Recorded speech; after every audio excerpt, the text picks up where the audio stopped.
Bonjour à tous, c'est Romain de accélération.com. Aujourd'hui, je suis là pour vous présenter la création d'un agent IA sur N8N qui va vous permettre de récupérer du flux RSS en anglais, le résumer, le traduire en français et l'envoyer dans une base de données. L'idée, c'est pas d'avoir un use case qu'on utilise tous les jours, mais c'est plus de comprendre de quelle manière fonctionne un agent IA sur N8N et que ça vous permette de vous lancer dans la création de choses plus complexes, mais surtout dans la création de choses qui vont vous servir par la suite. Donc pour vous montrer comment fonctionne cet agent IA, on voit qu'il est ici. Là, j'ai une base de données où je vais avoir une colonne ID et une colonne French Resume avec les anciens articles qui ont été faits et qui ont été récupérés par cette automatisation.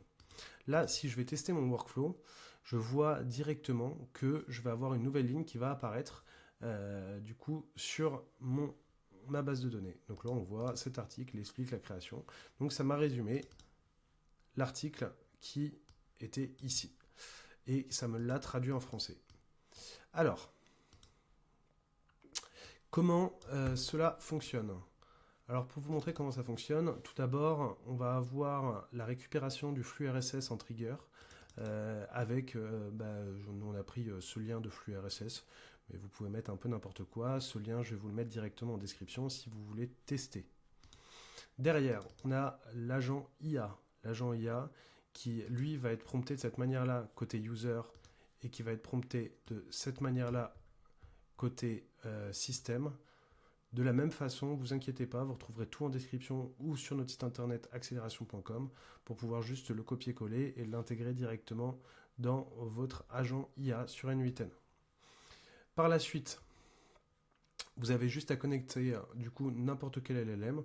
Là en l'occurrence j'ai juste connecté celui d'OpenAI et j'ai mis le modèle GPT-4o mini. Mais vous pouvez mettre n'importe lequel. Cette action n'est pas très compliquée à faire, donc vous pouvez utiliser des modèles encore plus anciens. Et ce qui va être intéressant, c'est on va avoir deux tools qui vont être connectés. On va avoir un tool qui va être Get All Database, donc on va récupérer tous les éléments de la database existante. Et pour voir si notre article n'est pas déjà intégré dans cette database. Et par la suite, create a database page dans le cas où ça n'a pas été créé. Et là, on va demander à l'IA d'OpenAI de vérifier de résumer et de traduire cet article en français. Et ça va être envoyé directement dans la database. Vous pouvez retrouver cette automatisation directement sur notre site internet à télécharger. Il vous suffit de cliquer sur les trois petits points et cliquer sur Import from File du fichier que vous pouvez télécharger sur notre site internet. Et comme ça, vous pouvez directement avoir l'agent IA qui est directement paramétré et vous pouvez l'importer et pouvoir le tester vous-même. Vous pouvez changer un peu les paramètres et essayer de faire des nouvelles choses. N'hésitez pas si vous avez des questions. On est disponible. Vous pouvez nous contacter également sur notre site internet. Je me tiens à votre disposition et je vous souhaite une excellente journée. Au revoir.